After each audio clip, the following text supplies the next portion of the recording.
Good evening, ladies and gentlemen. Good evening, ladies and gentlemen. It is now time now for the Thursday Night Coaching Show with your host, Coach Ryan Mitchell and Coach Seth Stebbins. The Thursday Night Coaching Show with Coach Ryan Mitchell is heard and Coach Seth Stebbins is heard every Thursday night from 7 o'clock p.m. to 7:30 p.m. live here on Talk FM 107.5 and Talk1075.com, WJXC Radio, Jackson, Florida. And now, ladies and gentlemen, live here inside the studio of Talk FM 107.5, here's your host for the Thursday Night Coaching Show, ladies and gentlemen, Coach Ryan Mitchell and Coach Seth Stebbins. Take it away, gentlemen. Thank you, Jerome. Coach, man, what a great introduction he does every week, right? I told him last week I need to have him come talk to the team before we play. He's exciting. I get excited. Man, you listen to Jerome, and you got to get fired up. We appreciate that intro, Jerome. Yep. Coach, we appreciate you taking some time out of your busy schedule this week. How are things going for you, man? Good. We had a good week this week. We're continuing to work and tweak our team and, personnel and stuff like that. It's a growth process. Big step for us this week. Monday was Labor Day, so we don't have any school, and sometimes that ain't a great day to practice because you have kids got to go, family stuff, do this, do what. We had all our kids showed up and they were ready to go to work at 9:30 in the morning, so that was real impressive. So I'm happy with the week we had. Well, I tell you what, Labor Day practices as a coach, you found out what your team was made of by who showed up, and as a player, I hated rolling out of bed for those things, but it makes you better. You're absolutely right about that. Yeah. Coach, as we always do, is start by kind of recapping last week, and as the show goes on, we'll move into tomorrow night's opponent. So let's just start with that. Last week we traveled to Perry to take on the Taylor County Bulldogs and just couldn't hang on to that 14-0 halftime lead as the Bulldogs were able to overcome us and win 18-14. Before we get into the game, if people weren't tuned in, they might not know that game was suspended for 30 minutes by a lightning delay. Now, baseball guys like me, I'm not going to say get used to it, but we've seen it a lot. Have you seen many football games get postponed like that? Sure. I played in a couple. One I distinctly remember against Forest High School over in Jacksonville. We didn't start playing until about 10:30 or 11 that night because for some reason or other we couldn't make it up the next day. So it was just, it's miserable because you're ready to go at 7 or 7:30. All of a sudden now we got to shut the motor down, but you got to stay focused for that long a time. And then one time we were at Branford, had a huge lightning delay for probably 2 or 3 hours also over at Interlochen. And then, a couple times as a coach, obviously, when we're playing here and there, so it's tough because you're ready to go. You've pointed that whole week to that 7:30 kickoff. Then all of a sudden, well, boys, we got to take a break. Well, I tell you what's really interesting about that, and Josh and I talked about it on the radio, is we were curious to see how our boys would handle that. One of the things we've talked about is just keeping them focused, exactly like you said. And boy, did they respond there. We capped off a 3-minute drive, going 60 yards. A.J. Solomon punched it in with a 7-yard run. To me, I know you watched the film with a much more critical eye as the head coach, but that was one of the best drives we've had all year. What did we do in that drive that made it so good? Well, we did what we try to do in every drive, which is take care of the football first and foremost. That's one of our things. And our linemen, they were coming off blocks. The kids did a good job at, during that delay at staying focused. And I was really hoping we could get by without having halftime since we had such a long delay and there wasn't but a couple minutes to play. And when we first went to the lightning break, I'm like, man, I just really thought we had them. Their hands were on their hips. We were beating them up physically. We just weren't doing a whole lot yet with it, but I thought we were fixing to break through. And the kids come out and they did it. Nothing special about the drive. I know your question was right. It was just we did what we do, and we found a spot we thought we could work on as coaches, and we kept hitting it because the way they were lined up. We only ran 2 plays that whole drive, and we stayed in the same formation. As a matter of fact, a lot of our stuff was what we call mirror, which we just get up and run the same thing because of the way they were. And, we were blocking the right folks. We were taking care of the football. So good things happen when you do that. So that's the drive we can expect or hope to get. Oh, yeah. We can expect it. It's going to happen. That's good to hear. A lot of positives out of that drive. Right after that, Coach, 3 plays later, we kick off to Taylor County. They do hit a long pass down the sideline that Andrew Graham comes up and puts a big lick on their receiver. But the very next play, they're in their diamond formation, try a double pass, and they throw it backwards. Their guys stop, but lo and behold, our quarterback/cornerback, Javiel Jones, runs in there, scoops it up, takes it back 21 yards out. Was that something you guys thought might be coming this week? Because it looked like our guys were ready to pounce on anything out of that formation. Yeah, they were in diamond formation, weren't they? Yeah. We worked on that a lot this week, and we thought we knew what they were going to do.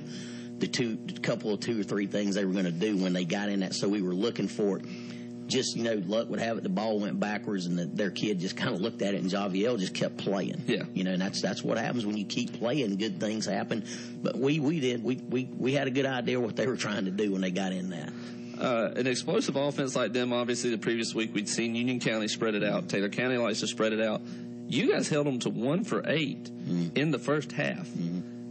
What was the difference in the defensive approach from one week to the next? Well, we changed up our philosophy a little bit. Those spread teams now, they're not dumb. They want us to drop back and get that ball out of their hand really quick. Union County, if you put a clock on it, and also Taylor, probably 2.5 seconds, that thing's out of their hand. Hard to get a rush, even as good as we are up front. You just don't have enough time. So, we decided to go with 3 down linemen and more skilled people standing up and playing zones and manning up a little bit more and, putting pressure on those guys instead of trying to just pressure the quarterback.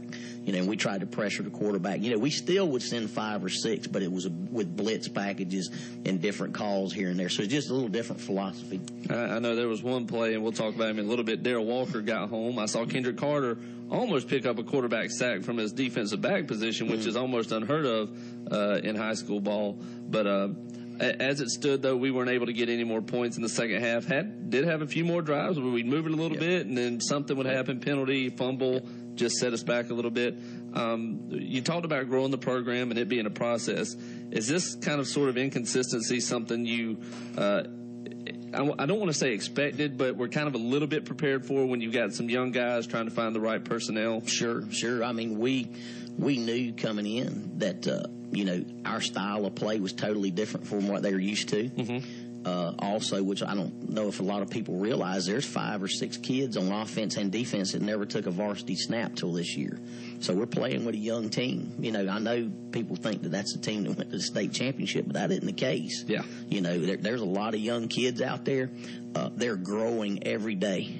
I see them in the weight room. You don't just see it on the field when you're playing. I know a lot of people that just come to the game do, but I see them come in the weight room instead of having to tell them, hey, let's get ready to work. They've got their stuff on and ready to go. So they're growing by leaps and bounds. We're going to be fine. There's no panic at all in our coaching staff. We know what we're dealing with.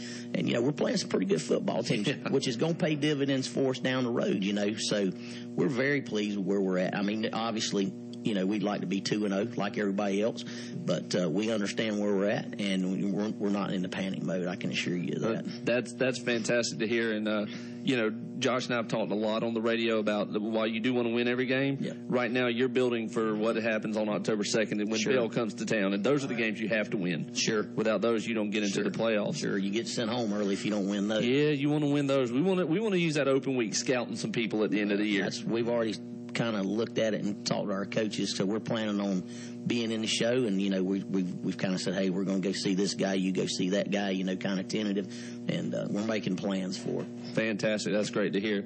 Coach, a couple of highlights offensively. DeMarco Webb led us with 40 yards on 6 carries. You had sophomore Javier Jones got his first start at quarterback, 4 for 7 for 57 yards. First thing I want to ask you about, let's go back to DeMarco, or Pee-wee, as he's affectionately known around the school. Yep. How important is it to have a guy step up and fill in that B-back role when Malik went down with a little knee bump there? Well, it's really important. We had a game plan where we had planned on pounding them with Bull or Malik, our B-back. That was our plan, was to pound them, pound them up in there. And, that was the plan. And then all of a sudden he goes down. So it's huge to have a kid with Pee-wee's tool set, so to speak, to come in and take the ball and let's carry on and do what we do, without having too much change. Probably the only difference in him and Pee-wee's a lot faster. Yeah. So if he happens to break through, he might take it to the house.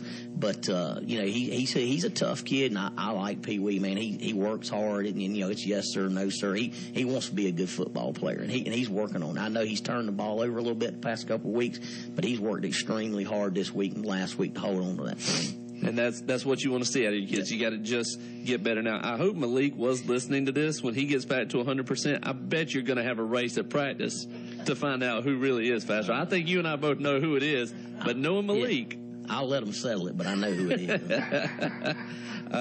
Let's talk about your sophomore quarterback, Javiel, making his first start again as a sophomore.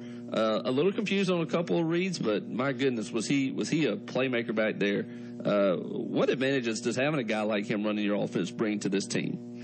Well, Javiel is just, he's special in the way that he competes, and does everything. And he makes some things happen with the ball when it's in his hand. And the guys, the other players believe in him. When they're in the huddle, he's in command of the huddle. There's not a lot of talking going on. I mean, he's a sophomore, but he's in charge of the huddle. He is very...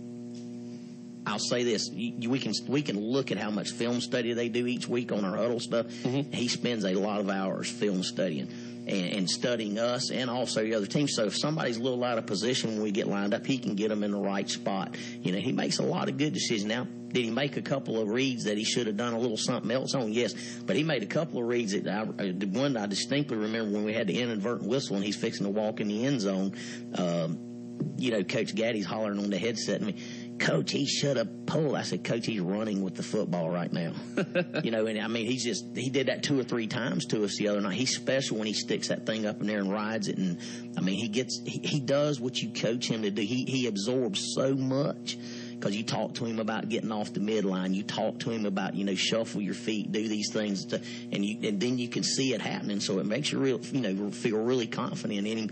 Besides him just being a good athlete to start with, yeah. And like I say, young man. I mean, he's going to be pretty good when the field work hard.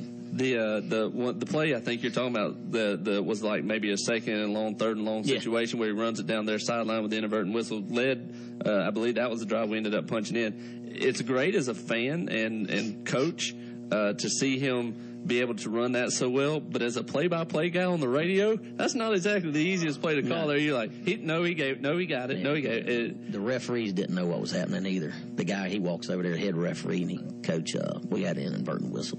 I said, I was kind of like blaring at him, and Gaddy said, "Coach, your head is like so red right now," because I was fuming. And let's just point out too, Coach Gaddy was in the box on the other side of the field, on the other end of the field, and he could see you all the way down there. That's fantastic. Yeah. Fantastic to hear. Coach, let's talk about the Black Swarm. Now, I don't know, I wasn't able to listen to the show last week when Josh came in, but first thing I got to ask you is, were you aware of the Black Swarm moniker that these guys got? And the fact that we weren't just willing to give it back to them this year. It was something they had to earn. No, I didn't know a whole lot about it before I got here, to be honest with you. And then the guys start talking about Black Swarm. What are y'all talking about?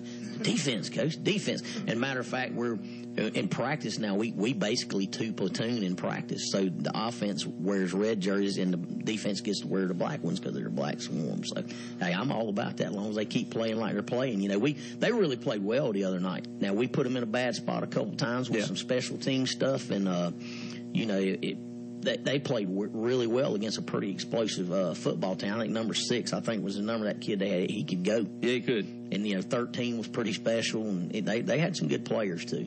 You held them to 148 yards after giving up a little over 400 the week before, and you've already mentioned some of the different looks that you gave them on defense and all. Were the kids comfortable in that new look? Sure, I thought they looked really comfortable. I mean, that was the thing. Even through the week when we were putting it, Monday was a little shaky, and we usually meet for a few minutes after practice and talk about things. And I told the coaches, I said, look, they'll be fine. I think they're going to be fine, because generally Monday when you plug stuff in, it's not real polished and all.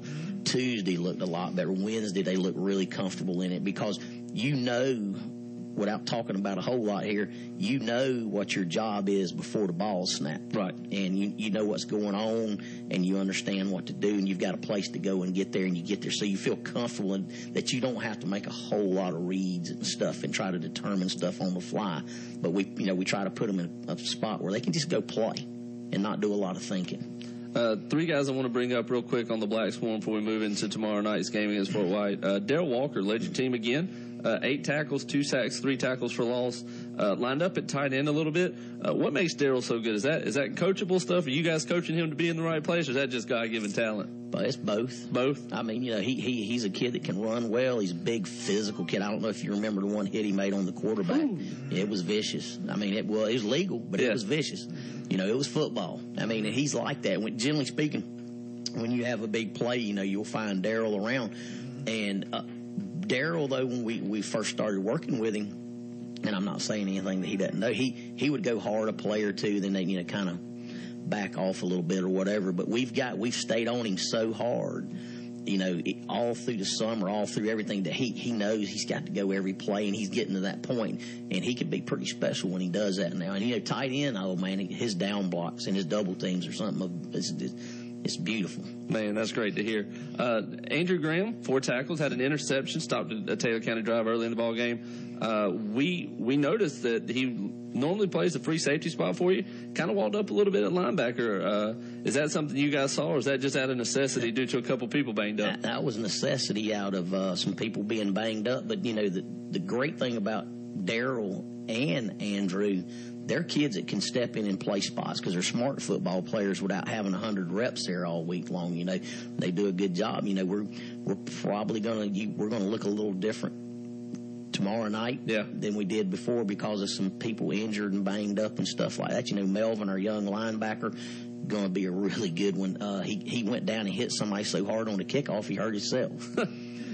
So I mean, I don't know if y'all noticed or could tell from up there, but I've been around a lot of high school football. That was a physical football game. It was. There was some licks being passed on both sides. We were bumped and bruised a little bit. I'm sure they were too. I had a chance to talk to Coach Corey Green, who I coached with here, and he plays. We'll see him at Bradford in a couple of weeks. He plays Taylor County this week, and he texted me, and that was his very word. We knew that Taylor County was going to hit you. Number 13 was a good linebacker, but he said, "Man, y'all were a lot more physical than we expected," and definitely Black Swarm's got his attention. Yeah.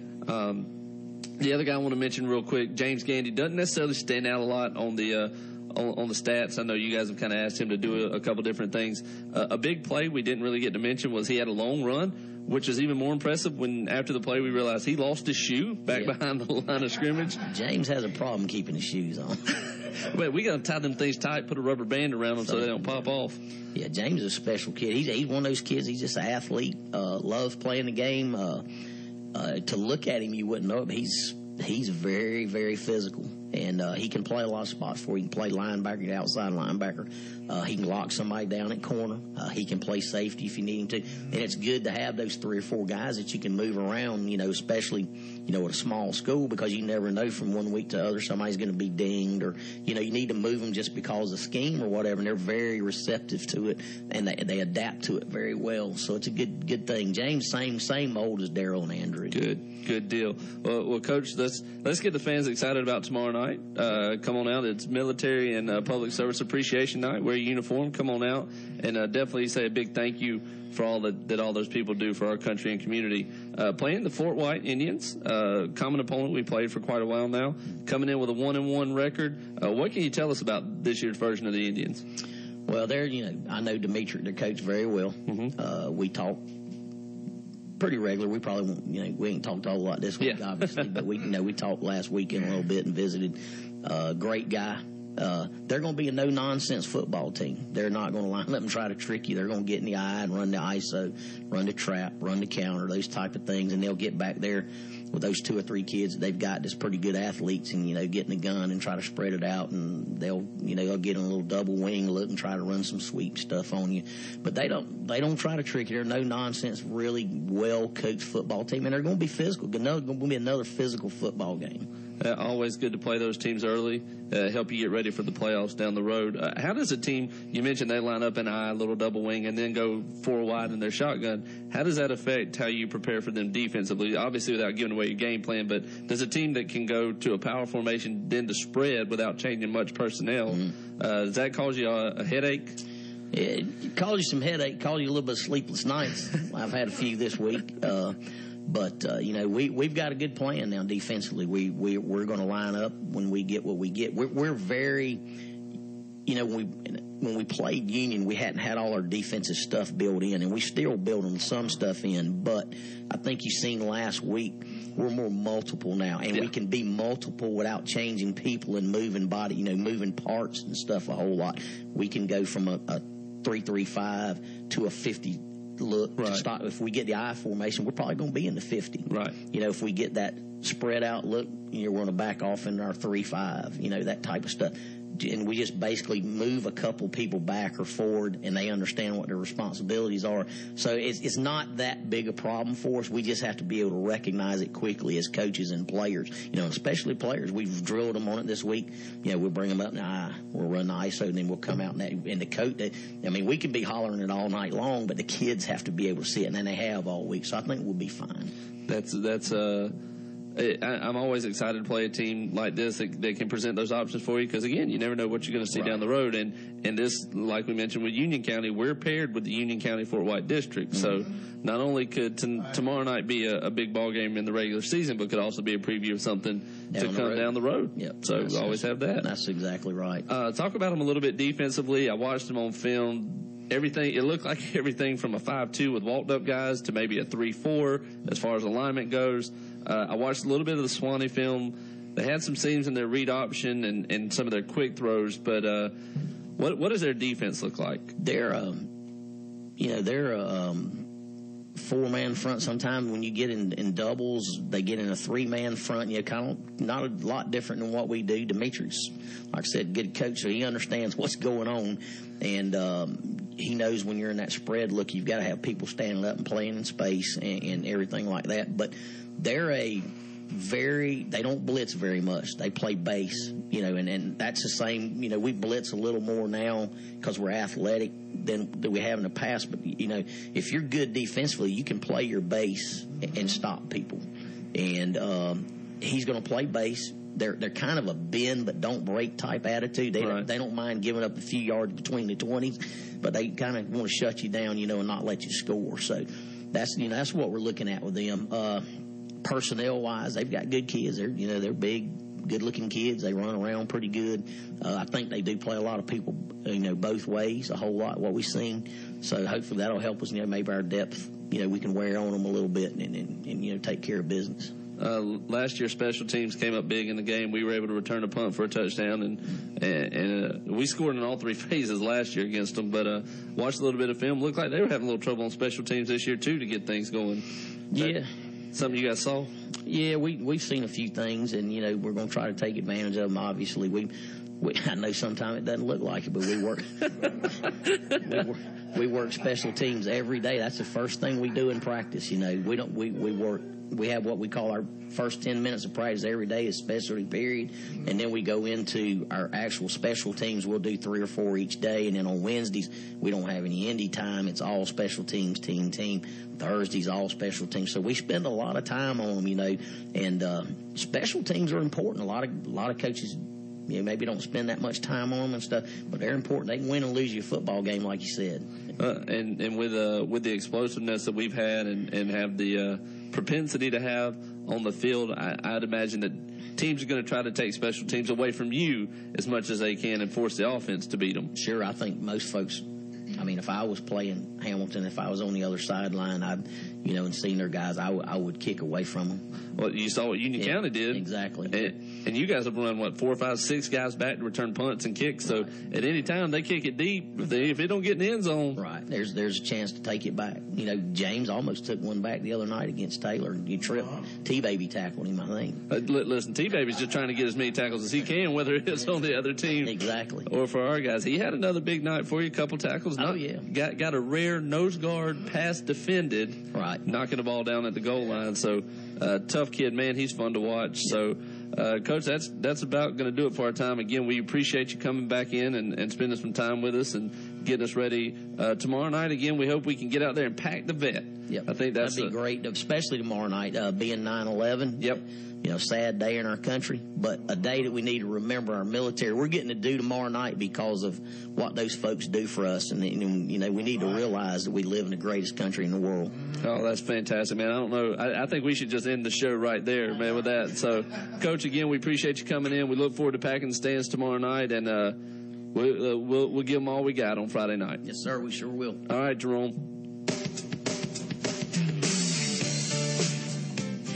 For the past 30 minutes, you've been listening to the Thursday Night Coaching Show with your host, Coach Ryan Mitchell and Coach Seth Stebbins. The Thursday Night Coaching Show with Coach Ryan Mitchell and Coach Seth Stebbins is heard every Thursday night from 7 o'clock p.m. to 7:30 p.m. live here on Talk FM 107.5 and Talk1075.com. WJXC Radio, Johnson, Florida. Tune it again next Thursday night at 7 o'clock as we bring you the Thursday Night Coaching Show here on Talk FM 107.5, WJXC Radio, Johnson, Florida. Until next Thursday night, this is your truly, Dick Jerome, got along with Coach Ryan Mitchell and Coach Seth Stebbins saying, may God bless you and may God keep you. Until then, good night, everyone.